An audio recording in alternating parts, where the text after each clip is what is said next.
तोहनी सबन के स्वागत हवा हमर गाँव वाला ब्लॉक में।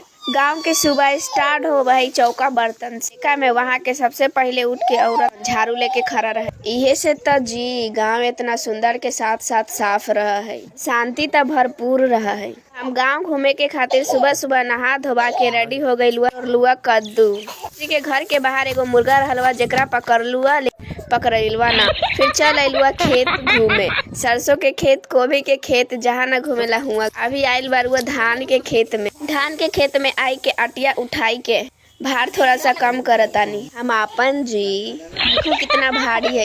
एगो अटिया ना हमरा से ढोबैती त हम कच्ची ढोबी 10-10 गन्ना के बोझा ढोलवाई जी। हाथुन हमार दीदी जी खाइते हथुन पीछे के गांव मियाँ फूल से खेलित हुआ खेत में बैठी आराम से। खेत के ऊपर टिजाए के रहे तो नदी पार करके जायला रहेला त दीदी देखो हमर सारा बोरिया बिस्तरा उठा के जाइत रहे। कपड़ा ना भींजे एकरा खातिर हमरा के मिलवा लुंगी पहने लगी। तो खेत के ऊपर टिजाई के वहाँ के भूमि के लेलुआ फोट, शांति से बैठ के फूल के लेलुआ सुगंध। ये हवा सरसों के खेत, वहाँ पे आइल बानी हम और दीदी तानी फोटो लपेट के साथ में चश्मा वो ले रहनी जी। गाँव के मचानी पे खड़ा होके लेलुआ वीडियो फिर मम्मी के देख ले जी। हमारे में एगो रहलवा शिवलिंग जहाँ पे गइलुआ शंकर जी के प्रणाम कइलुआ। दूर से ना जी पास से गइली हल।